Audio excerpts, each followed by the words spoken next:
Welcome to Seeking Out the Next Generation, or SO for short.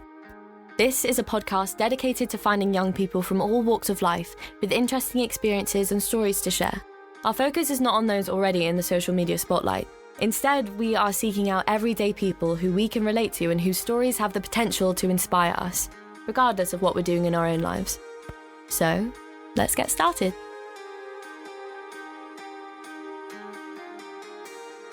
Hi there, I'm your host Lou Bray, and this week on Seeking Out the Next Generation, I talked to Sarah Rose. Sarah has battled with pelvic pains for years, but it was when she turned 18 the pain became increasingly unbearable. It would take 9 years and countless retests and treatments before she was diagnosed with pelvic floor dysfunction.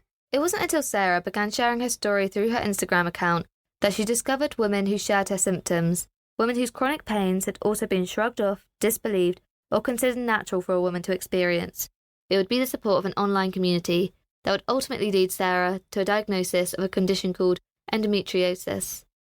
It would also be this community that would inspire Sarah to become an advocate for herself and to go on to challenge the old-fashioned beliefs that are still prevalent in Northern Ireland today in women's healthcare. And I said, no, I do have it. Like, I've had the surgery. Like, I do. And they're like, but you can't. You can't possibly have it. It's not in your MRI. I'm like, but I have a letter. Like, I can show you the pictures from the surgery.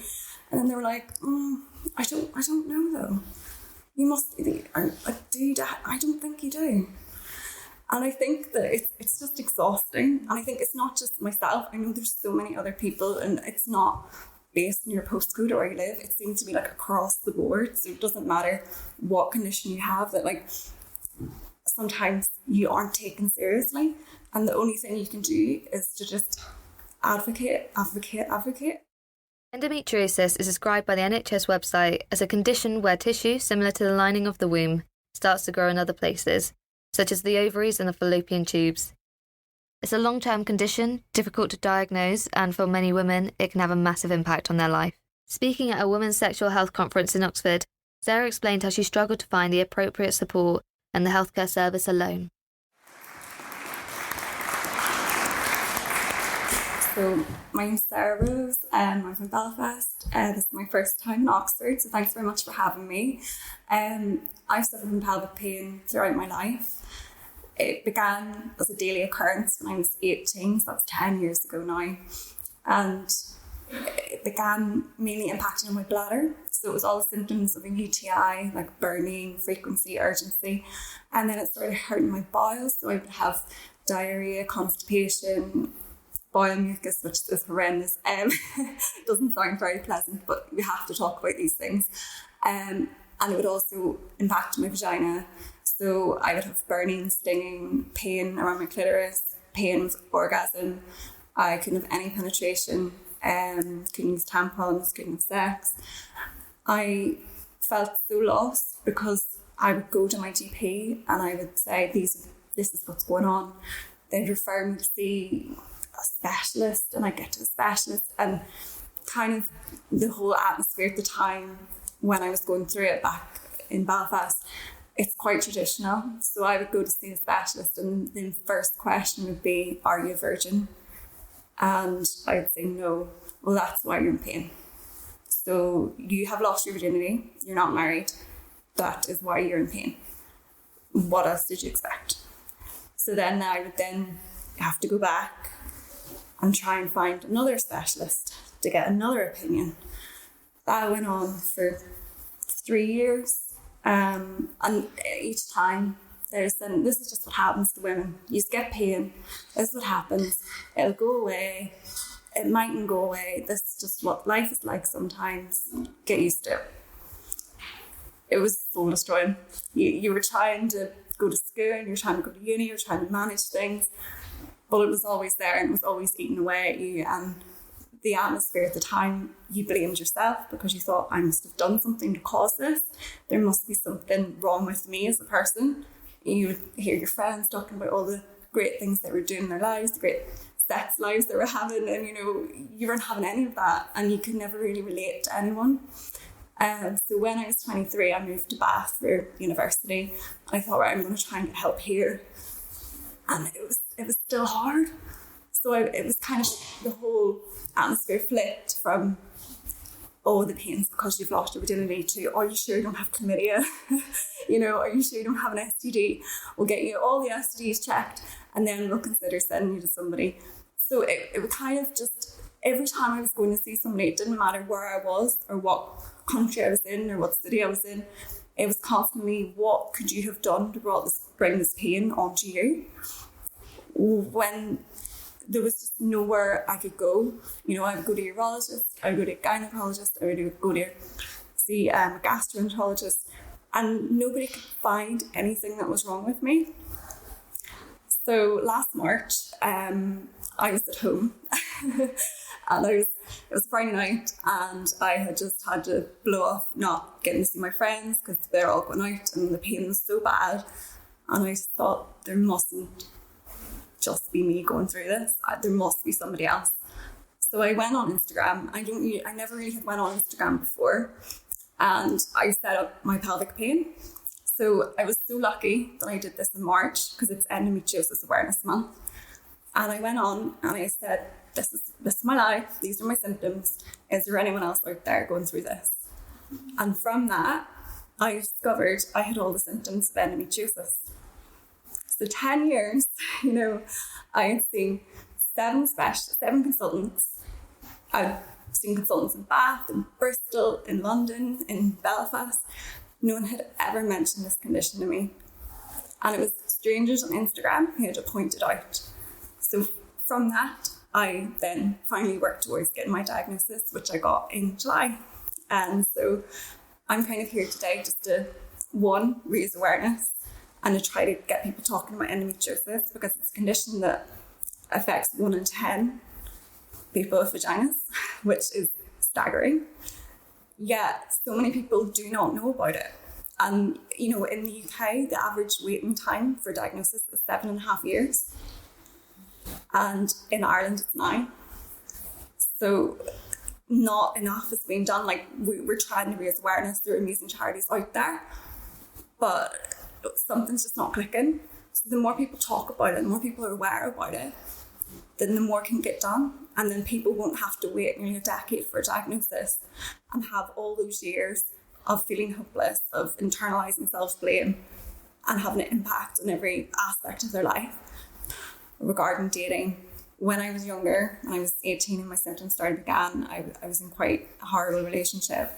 And I think because of the inferiority complex I had, because I couldn't have penetrative sex and because I felt so inferior that I had this pain, I allowed people to treat me less because I felt less.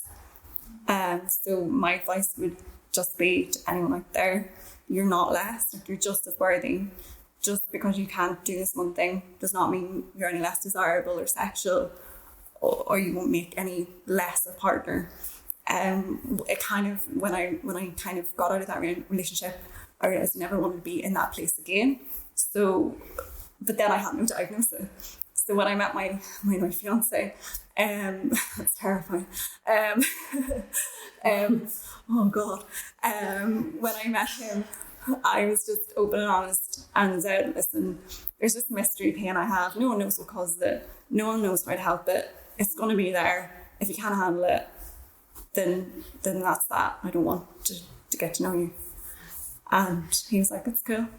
So we're fine. Like, I think there's a lot of fear around opening up to you about it. And I think especially around not being able to have penetrative sex, there's a lot of fear that people won't want to be with you because that's what society determines as a sexual relationship. But there's not, and there's so many people out there that don't see sex as that as well. You'd be surprised, until you start opening up about it. And it is a scary, hard thing to do, but you owe it to yourself because you're great. Like, everyone's wonderful. Like, you are worthy and you deserve it. I only got diagnosed in July, so I still sometimes question myself and think, even after I got my diagnosis, I was still like, are you sure? Because I'd been gaslighted for so many years and kind of been believing that my pain was normal, my pain wasn't real. I think really for anyone out there who's trying to get a diagnosis and who can't seem to get one or who's struggling, talk about it, because that's the one thing I didn't do and it really impacted on my mental health. So just try to find somebody, in the UK are really supportive, and they have lots of help and support groups available in England and across the UK. Just find somebody and open up, because the more you keep it in and the more that you think and you internalise the blame, it's just going to make you feel so much worse, and it's not your fault. In a busy, slightly cramped cafe in Oxford, Sarah delved a little further into those old-fashioned misconceptions about the female body and the problems she faced personally when she sought care for the pain she'd had since childhood. There's a lot of misconceptions and there's a lot of myths that I don't know if this is all schools in Northern Ireland Republic. I think it's kind of like mostly a Catholic thing, but it's the concept that pain during periods and pain during pregnancy and childbirth is because of the punishment of Eve. So it's like that's the punishment. So if your period's painful, that's normal. That's just you being punished, which is a very terrifying thing when you think about it. Unfortunately, there was quite a traditional view regarding women, and it's still there. And of course, when I think about it, and when everyone I speak to thinks about it, we as women were never given any choice over our body. We were never given any trust. So it's kind of understandable that if they're not even going to trust us with that, how are they going to trust us to make health choices? And I think there's a lot of pushback when you try to challenge anything. You're up against quite a lot of old male pale and steel consultants, and the emphasis is always they know better than you. Always drew a diagram all the time of like the bowel and the vagina and then the urethra, and then they just say like the way a woman's area has been constructed. It's just they're all too close together. And bacteria gets in and out, and if you see it's all right beside each other there, Sarah. So it's just not the way a man's is. It's different, it's separate. So it's so much easier for you to get infections or get sick, and that's just what's going to happen. This is what life's going to be. And that was a lot, and that was private, and that was NHS, and that was my experience in Belfast, and that was my experience in Bath, and it was just across the board. And I don't know whether it's an age thing or a generational thing, but I'm hoping it's changing. A powerful message about the rights of women was sounded in 2019 when Ireland's restrictive abortion laws were challenged in a campaign called Repeal the Eighth. The Eighth Amendment, which placed a near-total ban on abortions, was repealed in the Republic of Ireland. Not long after, on October 22nd, 2019, abortion was decriminalised in Northern Ireland. It was a landmark victory for women's rights and healthcare. I never believed that repeal would have happened in the Republic of Ireland. I never would have thought. I always dreamed, I always hoped, but we never thought it was possible. If it wasn't for, social media, if it wasn't for community on the ground activists working together, it never would have happened. And because of all those people that came together and that pushed for choice and pushed for change, then maybe the Eighth would never have been repealed, which it was. I remember I was back in Belfast when that was going on. I did a lot of canvassing in the Republic for the yes vote, and I remember even being on the doors being like, oh my goodness, because you were meeting so many people on the doors that were very negative to repealing the Eighth, and they were, you were thinking, oh my goodness, will this actually happen? Nobody dared believe it. But it did. And it's if that can happen in Ireland, the country that considering the last Magdalene laundry shot in 1996, in another 10 years, 15 years after that, they're repealing the Eighth Amendment. If that can happen, anything can happen. And I think the momentum and the seeds of change, they come from grassroots activists that are on social media, that are talking to people, that are getting people riled up, and that are enabling people to find a voice, because if they didn't have their voice in social media, they mightn't know how to use it or utilise it. I honestly don't believe I would have got my diagnosis if I hadn't have been on Instagram, because it had been 10 years of basically being told your pain is just a mystery pain. For the first time in my life, it was like actually meeting and connecting with other people who were going through what I was going through, and it wasn't so, alien. They had experienced what I experienced, and not only that, but they could offer support and help and knowledge that I didn't have, and how to get help. So just having that was like a complete lifeline, and that's kind of why I want to give that back to others, because like it's been so monumental in helping me in my life, and I want to give somebody else the chance to let them know that they're not alone either. You can find Sarah Rose on Instagram at mypelvicpain. She also has a website, www.mypelvicpain.co.uk, where she digs a little further into her experience living with chronic pain. If you recognise the symptoms mentioned in this episode in yourself or a loved one, you can find information and support at endometriosis-uk.org. I'll leave you now with Sarah's mantra, something that she lives by on the days that are a little bit harder than others. It's a bit of, it's really cheesy. It's kind of like my favourite one. I say it quite on Instagram. I don't know if people pick up on it, but it's kind of like, this too shall pass. And I think it's quite poignant, because when you're in a flare, like you're standing on the beach and there's like a tidal wave, like it just covers you and you don't know how you're going to get out. And like, I can't swim anyway, so it's like, how am I ever going to reach the surface?